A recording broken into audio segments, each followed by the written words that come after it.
Hi there, and welcome to Draw With Me.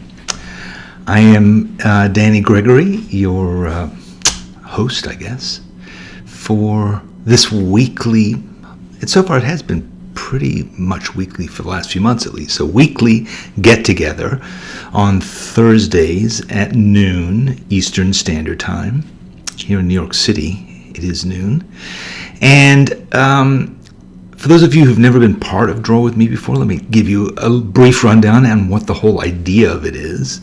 The idea is sometimes you need just an opportunity, an excuse to draw. An appointment, a reminder that it's a good thing to do and not to let other things get in the way. So we have so many appointments for various things. Why not have one for drawing? And that's the idea, is that on Thursdays at noon Eastern Standard Time, you stop whatever you're doing, you grab your sketchbook and your pen, and you draw with me. It's not a drawing lesson. It's sort of a drawing assignment in that we have a prompt that we work from. And that prompt comes from a long list of 101 prompts. And each week we randomly pick a number, and that becomes the prompt that we do. And if you want if you want the whole list, you can get it for free. Just go to sketchbookschool.com. Where is it? Right there, sketchbookschool.com, and you can just get your list, and you can print it out, or you can keep it on your phone, or you could paste it into the back of your sketchbook. But whenever you have that moment of like, what am I going to draw? You just pick a number and do a drawing. Or you could do them sequentially, or you could do them in reverse sequence, however you like. So anyway, the idea is that every week we pick one of those numbers and we do one of the drawings. And this week the number is number 6. And number 6 is soup. A can of soup.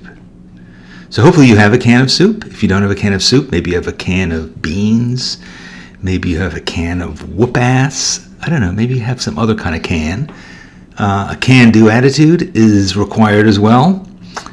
But if you don't have a can, grab a bottle of something else, a box of something, anything you want that is sort of, a product-y kind of thing that you kind of take for granted, but maybe have never really looked at, never really studied. So that's kind of the idea here, is that that's what we're going to do. So, yes. Sorry, I hear myself muttering in the background because on one of the various screens in this room, there's a live broadcast of Draw With Me.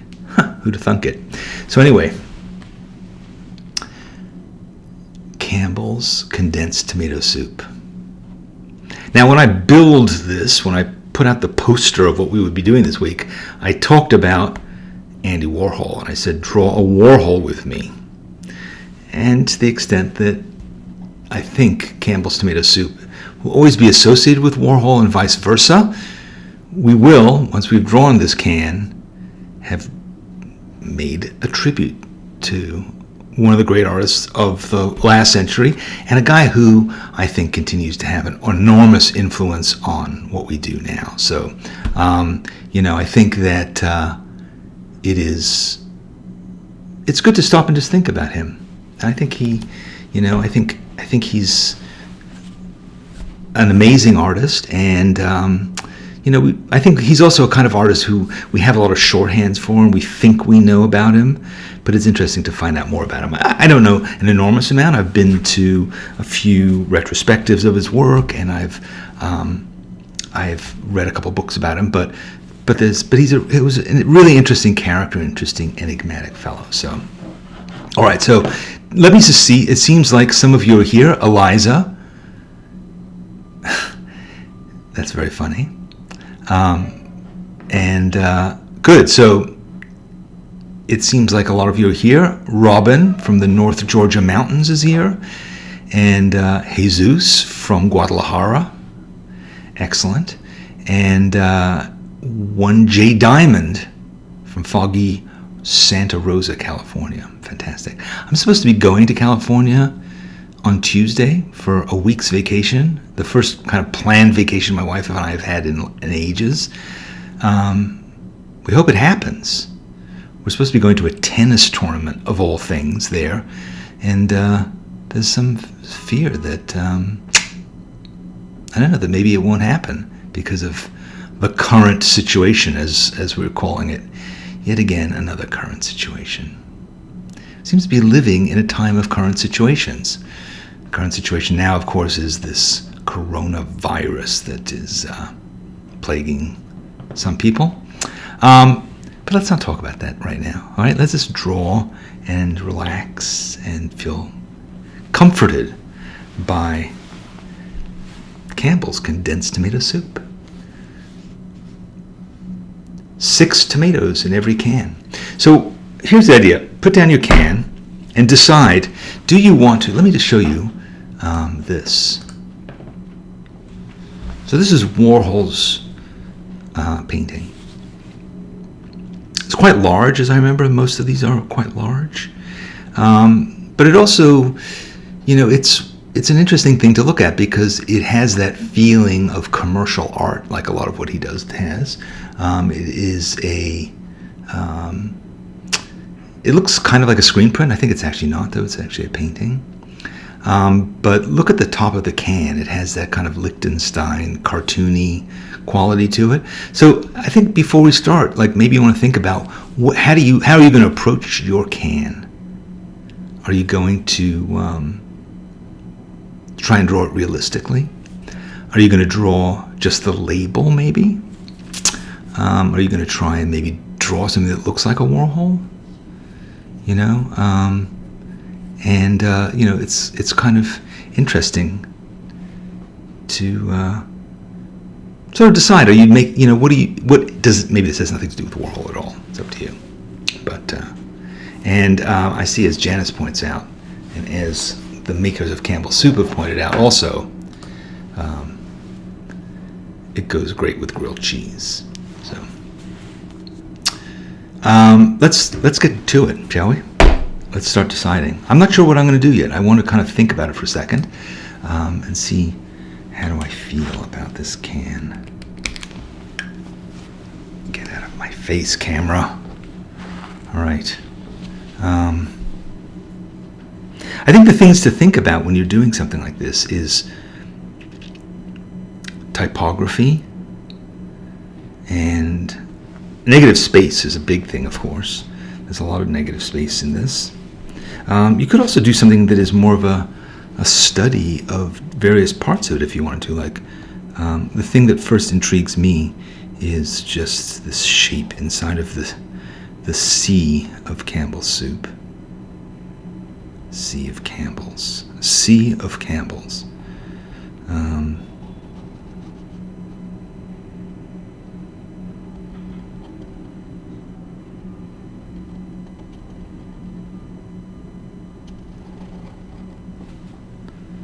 So I don't know, I'm kind of intrigued by a lot of the details.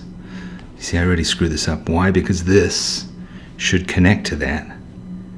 Because I was hasty, it doesn't.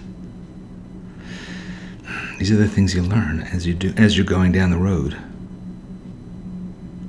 I'm going to take this as a lesson to me to slow my pen down a little bit more.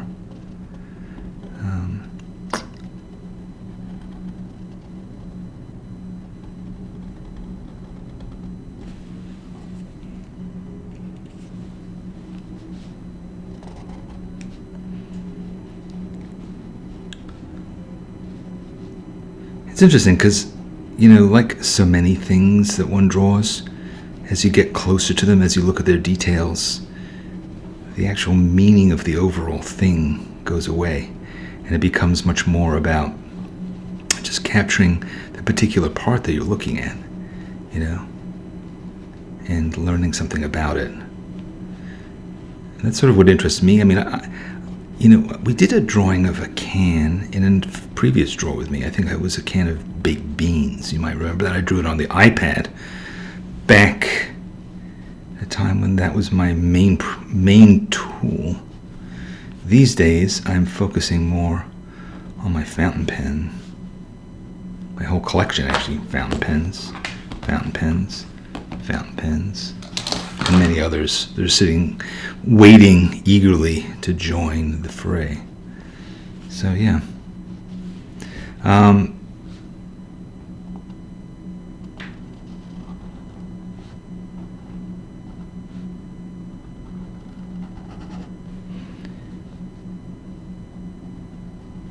And that was a can of Heinz baked beans. And at the time I remember thinking and talking, I think, about just what baked beans meant to me. But I think, cans of food I associate with comfort. I'm not really sure why. I mean, I can't say that these days I eat much out of cans, maybe tuna fish occasionally, but it feels like cans are something I associate more with my childhood. Probably, my mother would probably just said, here, just open a can of soup. And it was just convenient. But now there's just so many other forms that convenience comes in, right? That maybe the can isn't that essential as it once was.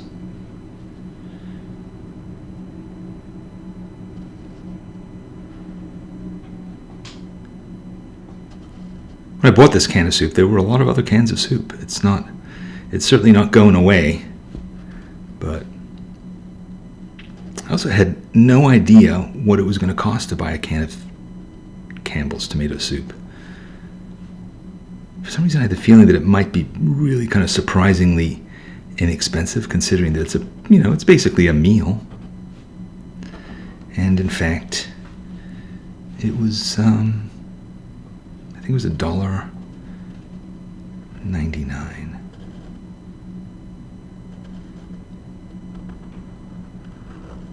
It's a pretty good deal. It's condensed too, as you probably remember. You have to add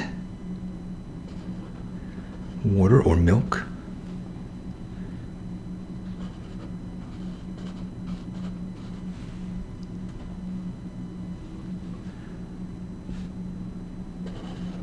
This is becoming a sort of an exercise in calligraphy, I guess, as much as anything.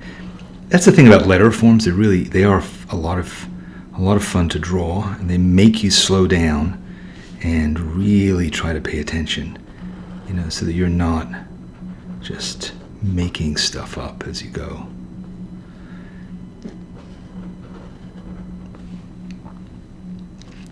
When Andy Warhol painted his cans of soup, it was in 1962 was the first time he exhibited them, I think. And I read somewhere that the idea of painting cans of soup, which we associate so much with him, was not actually his idea. It was his gallerist's idea. It was like a little gallery that showed him at that point. He had been an illustrator, you probably know that, and really successful, actually. And I remember looking at a lot of advertising annuals, and you'd always see his work winning so many awards for illustration. And he did ads, he did magazine illustrations. He was in big demand. He did this style of broken line illustration that was really, really interesting. Those of you who've taken a course that we did with Penny Dullhan may remember that she showed us how to do this broken line thing. In fact, if you look on our YouTube channel, you'll find a study hole in which I try to do that exercise and try to do this broken line thing where you basically use tracing paper and a dip pen, and you draw your lines, and then you hinge the paper over, and you're basically making a kind of a monoprint of the line. It's quite a lot of work. Every line requires this sort of effort that is, I think, quite cool and quite worth it. But Not something you want to do all the time, but he did it a lot, and I guess he made a living at it until he painted this soup can at his gallery, suggested in 1962. So another thing that I found interesting about that exhibit that he did was it wasn't about a can of tomato soup. He exhibited 100 paintings, 100 cans of soup he did. All the same size, all basically the same approach, and he just knocked out 100 of them. And I think the idea was that he wanted to sell all of them, like it was a collection. It was a single piece as opposed to 100 separate paintings. And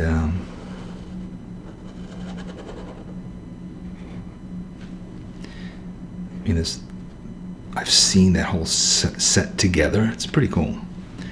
Pretty cool. The where was it? Was it the Whitney? I think did a show, a retrospective of Warhol's a couple years ago. I think I saw him there. Maybe somebody else knows where that was. I'm pretty sure it was the Whitney.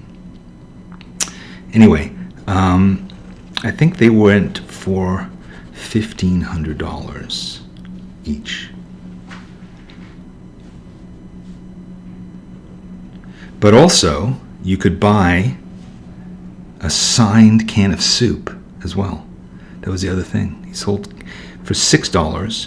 You could buy a signed can of soup. I remember meeting Warhol in the 80s when he was published Interview magazine, and he signed my copy of that. And I had that thing around for a long time, and I think I literally threw it away eventually, because I don't know, for a long time, particularly at that stage of his career, Warhol was sort of, I wouldn't say that he was over, but he just was not interesting, really. He wasn't interesting. You always saw him around New York. He did that thing with Basquiat, which I never thought was great.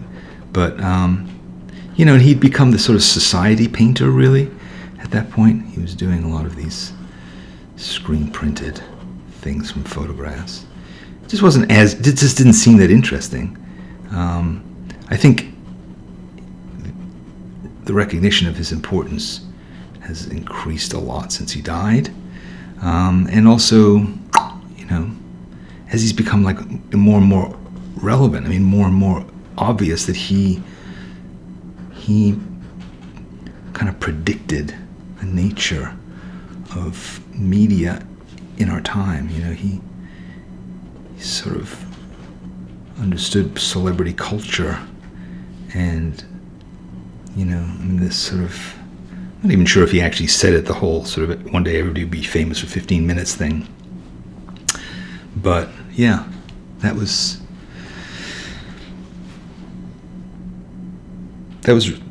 became incredibly prescient.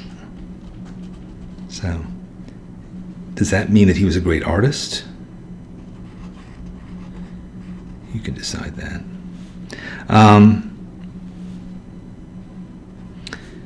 The first painting that he did was not of tomato soup, but it was a vegetable soup. That I do remember. Because I remember thinking, like, really? Can of Campbell's vegetable soup? Ugh. It just doesn't seem very good. Never had it, so I don't know. But what kind of vegetables are they? Vegetable soup? I don't know. To me, even the idea of vegetable soup seems kind of awful. But tomato soup, on the other hand, boy, I just remember making it.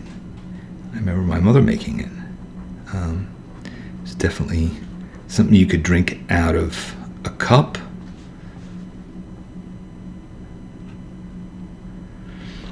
This is the point in a drawing, when you're drawing something like lettering, when it's really easy to suddenly misspell something, which is my horror. The idea of misspelling or being grammatically incorrect is just awful. So anyway, Renata makes a good point, which is what kind of art would Warhol be making now with digital social media possibilities? It always blows my mind to think about it. It's true. I mean, I'm sure he would be on Instagram, of course.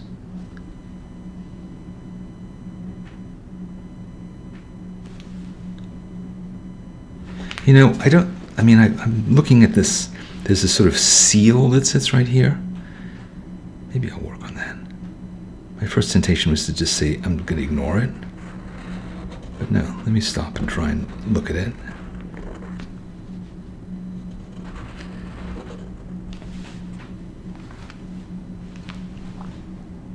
Paris, see, this is something I'd never noticed before. Paris International Exposition. That's what it says here.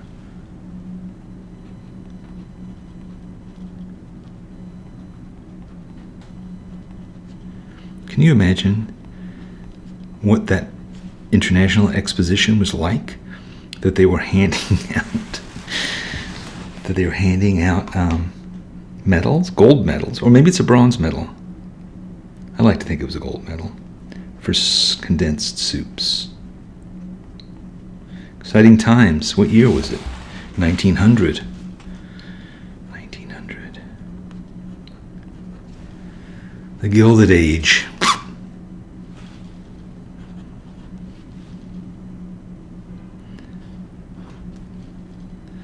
The age. Maybe it was like an amazing time that they actually came out with condensed soup, and they were like, "This is the most amazing invention." You know. Forget the self-driving car. Get us some condensed soups.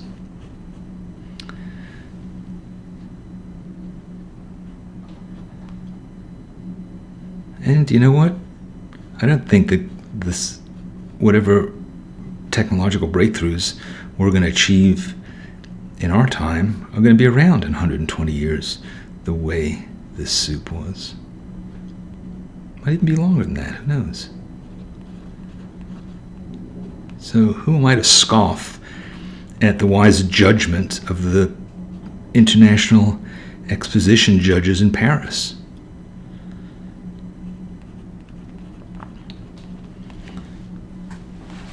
Yeah. I'm glad I did that now. It seemed like it would be a pain, but it was actually a pleasure. So it's weird that I've suddenly decided that this is the perspective that I should give this thing. It wasn't at all what I thought would happen, but, you know. So now I have to work on tomato. And guess what? That's right. Red ink. So, yeah.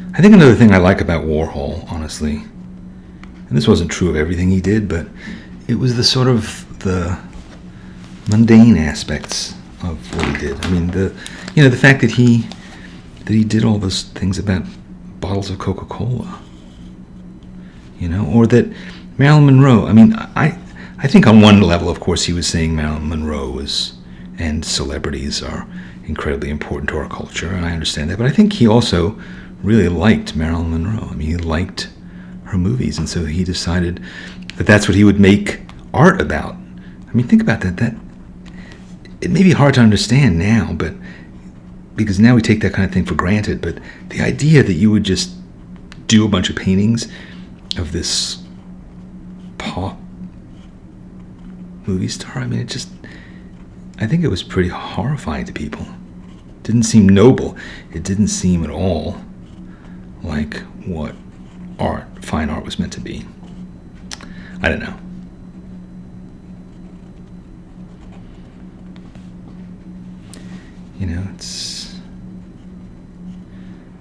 It's like the Kardashians or something, I guess. 6 tomatoes in every can.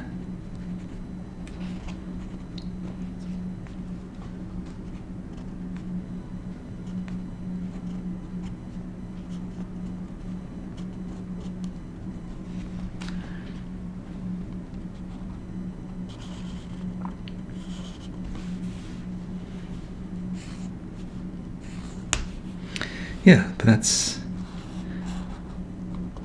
I mean, why can't these kinds of things be art? And that's obviously what he was saying.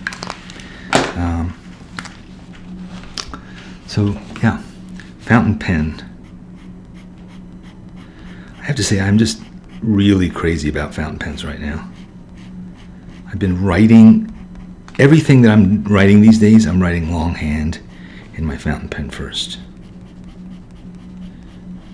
There's just something about the feeling of it.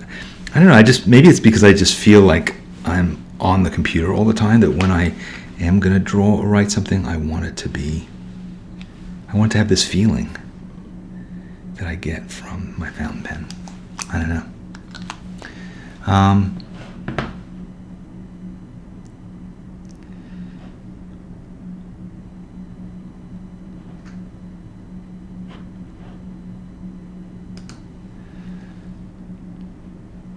Yes, misspelling is even more horrifying in tattooing. It's true. It's true. Can't imagine anything worse. Sarah doesn't like my scratchy pen noises. To me, those noises are a delight. They're not, maybe for you they're like fingernails on a blackboard. Is that what it is? But for me they're like, I like the sound of charcoal on newsprint. I like a lot of those things. That tactile feeling that you get, you know. I don't like the sound of fingers on an iPhone particularly. So maybe that's just my response to all this, is to go old school. All right, so I'm wrestling with this because I keep wanting to draw this line up here that represents the top of the can, but I'm also afraid of it. And I also don't know. I'm afraid of it in part because I think I'll screw it up, but also I did it.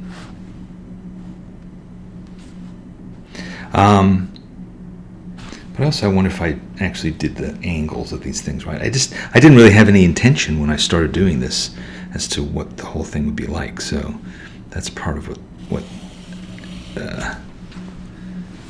I was struggling with here.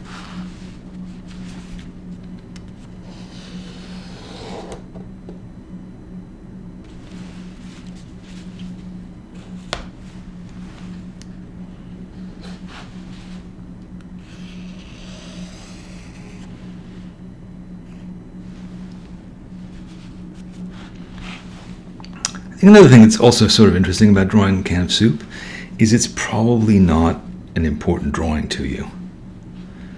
You know, you're probably not gonna frame it. You're probably not gonna sell it. You may not even post it on social media because people say, "Really? Like that's what you did with yourself?"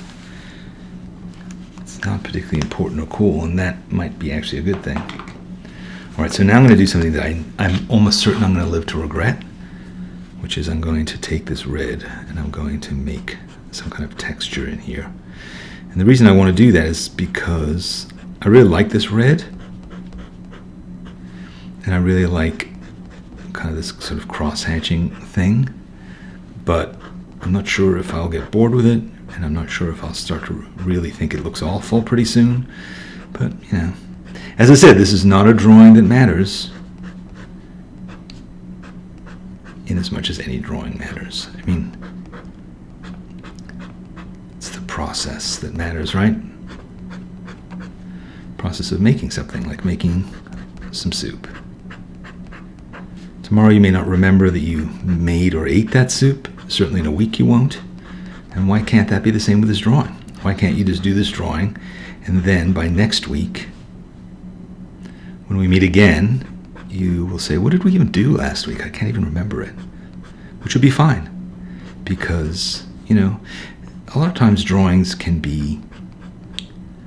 certainly be like meditation. There's no question about that, right? This can be a meditative thing, particularly when you're doing something like abstract sort of patterns like this, or even when you're doing letter forms, you know, because part of the struggle in doing letter forms like this is that well, it's not even the struggle, actually. It's one of the benefits of doing it is nobody's really going to know if you got it right, wrong or right, like when I didn't turn up to connect those bits of the C correctly. So, you know, it can just be this meditative thing. But another thing about it is every time you do drawings like this, they prepare you for when you do the really important drawings, you know. And what does a really important drawing mean, really? It just means a drawing that you kind of want to do. It's like maybe you had an idea and suddenly you say, okay, you know, I really want to draw a nice portrait of my schnauzer, Herbert. And, you know, I just have never done Herbert justice before. But fortunately, I've been doing Draw With Me's now for 11 years.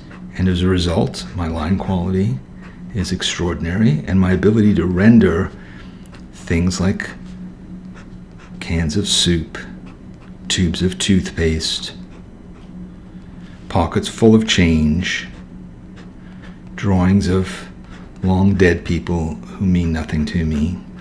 All those things have added up. So when I pop open my pen and sit down in front of Herbert, he doesn't look at me askance. He doesn't say, what the hell are you up to now? He says, finally, you have found a subject worthy of your prodigious talent and your years of preparation. Sit down, my friend, and draw this glorious physiognomy. Make sure you catch every whisker of my magnificent beard. All those hours of work you put into drawing, the calligraphy on the can of soup has prepared you to tackle my eyebrows. And I know that you will do an incredibly good job on this very important drawing, and you will capture for all posterity my splendor. So, you know, it's worth it. It's worth doing this. It's kind of like going to the gym, right? You go to the gym for years, and then there comes a time when you have to help someone to put their suitcase into the overhead. And you go, you know what? Stand back. I got this. Because you have swung many a kettlebell over the years, and you have no doubt in your confidence that you can put that roller bag up there without embarrassing yourself by slipping a disc or pulling your meniscus out of position.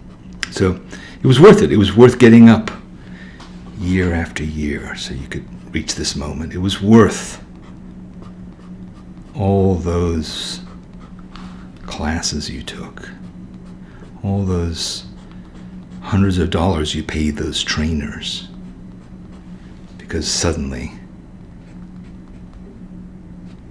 the entire plane erupts in a standing ovation for your gallantry,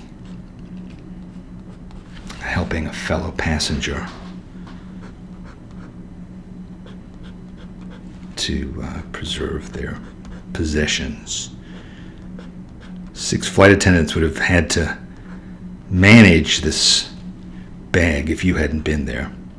They would have had to group together, huddle together, and then strain and groan as one as they lifted that bag up into the overhead. But no, fortunately you and your years of protein powder were on the flight, and it all worked out. So thank you. Thank you for showing up to draw with me. Thank you for doing all that cardio. It's all worked out. It's all been worth it. See? See how simple it is to get perspective on the important things in life? Speaking of which, this has become tedious. I'm sure it's become tedious for you to sit here watching a grown man draw tweed on a Campbell's soup can. I mean, this is about as dull as it gets. So thank you for putting up with it for as long as you did. So yes, Eliza has left us. So it's time, I guess, to pack it in. It is 12:35 here. So here's what I would say. I'm going to probably continue working on this. I am, however, in the meantime, boy, it's gotten sunny in here. I am, however, going to pop this can of tomato soup, and I'm going to have a grilled cheese sandwich. It's been a really long time since I did that, but Andy Warhol claimed that he had a can of soup every day for lunch. I mean, I don't know if that was true. It certainly sounds nice. I mean, there aren't many artists who eat their models for lunch every day. But Andy did. So, let's be like Andy.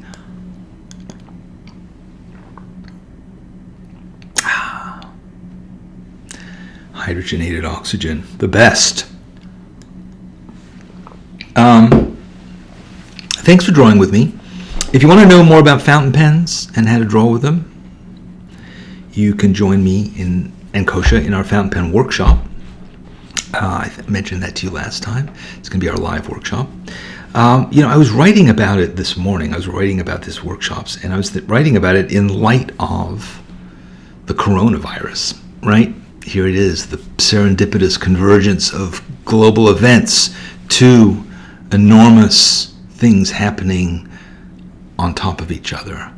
The Venn diagram of art instruction and global crisis converging in this one time. And the reason that I was drawing a connection between them was because I wanted to point out that events like this right now, Draw With Me, at noon Eastern Standard Time on Thursdays, is an opportunity for us as artists to get together from the safety and sanctuary of our own studios, offices, homes, back bedrooms, Starbucks, wherever you are. And to feel like we can be together without having to spend a lot of money on airfare, or hotels, or health insurance, or protective masks, or hand wipes. We can come together on the internet and we can be together. We can chat, we can ask questions, we can make suggestions, we can share insights, encouragement, enthusiasm. And I feel like that is something that I was always interested in long before I even began sketchbook school. In fact, sketchbook school was sort of the culmination of my questioning, is it necessary to travel great distances in order to learn from an artist, and to sacrifice a lot of time and money to do it? Is it possible instead to use the internet to see how artists work and think and, get inspired? All right, I'm going to diverge. I'm going to sort of go down more gardens paths. But I thought about it in terms of cooking. That there's just, if you're interested in cooking, there's a lot of opportunities to watch cooks, to hear from them, to see how restaurants are run. They're on TV. There's entire networks devoted to that, but not when it came to art. So that was kind of what began my thinking about sketchbook school, was like, where can you go to see artists work? But also, how can you do it if you live in Australia or Nairobi or, Kuala Lumpur, wherever it is you live? How can you come together with other artists without, a lot of hassle? So that was sort of the idea behind these workshops too. It's like, could we go out and find amazing artists who teach workshops and say to them, you know what, nobody wants to come to Guadalajara to learn watercolor technique from you. I mean, a lot of people do, but nobody has the time, energy, resources. And now sense of security and safety about their health to go and travel to these places and huddle with lots of other coughing, spluttering people. We want to do it from home. So that's what we're doing, is we're going out and gathering up these artists and saying, all right, come to the studio and we'll set up the gear and we'll stream it just like we're doing now, but like much more elaborately, of course, and of course, really great instructors who you want to learn from. And anyway, so we're about to do the first one, which unfortunately doesn't feature me and my fountain pen and Kosha, who's amazing. And we're going to try and do the first one, but then we're going to do a whole bunch of them, and we want to try and do them. I've already lined up lots of amazing people who are eager to do this, but of course it all depends on whether you want them to, are you going to show up? So it's up to you. Hopefully you will. Hopefully you'll like it. Hopefully you'll say, you know what, drawing with Gregory on Thursdays is all very well, but I want to learn from really good masters of the pen, the brush, the lipstick, whatever it is. So that's going to be happening, and it's up to you. Go to sketchbookschool.com. You can see the URL right here. And sign up for it if you're interested, or just check it out. And or wait and see what other people say once they've done it. The problem is there are not a lot of people who are going to be able to go to this first thing because we're trying to keep it small. So you decide if you want to join us. All right. So yes, and safety. Safety is an interesting term, and safety in this modern context means, of course, safety from a physical attack. But safety, I think, also is a thing that's important for creative people, particularly creative people who are developing themselves, as we all are. You want to be in a safe environment. You want to be surrounded by people who are going to encourage you and not question you. You don't want artists and instructors who are going to use jargon, who are going to be cruel in their assessment of your work. We've all had that experience. So you want safety. Safety means, it doesn't mean you can't be challenged, but it means that it's fair and it's an opportunity to learn and grow. And so safety in this context means, I'm surrounded by like-minded people who get the rules.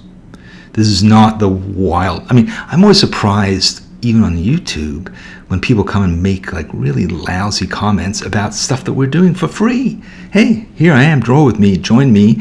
I'm going to take some time out and do this, and we all are. And then somebody will come along and say something kind of mean and crappy. So there's just no room for that. It's just, the internet is full of that kind of nonsense. But as artists, I think we need to make sure that the critics we're struggling with are internal. And that we're trying to overcome that so that we can make the most of our skills and our talents and our dreams. So anyway, good. Well, thank you all for joining me. I hope that you had made some delicious drawings. And let's meet next week. Oh, wait, I can't next week. As I told you, I'm going to be on vacation. Damn it. Who knows? Maybe I won't be. Maybe I won't be able to leave this apartment. I hope not. But if I am sequestered here, I promise you I will show up again. And if not, I'll come back the week after, bronzed, relaxed, full of ideas, to join you and to talk about whatever it is we're going to draw again. In the meantime, go and get yourself this list of 101 prompts so that if I'm not around next week, you can make up your own or watch one of the old ones. And, practice with your fountain pens, practice with your whatever kind of pens, brushes, crayons, color pencils you want to use, it's fine. Just remember to wash your hands for the length of the song Happy Birthday, multiple times a day, particularly if they're covered with ink. All right, thank you. Thanks, this was fun, and I'll see you probably in 2 weeks.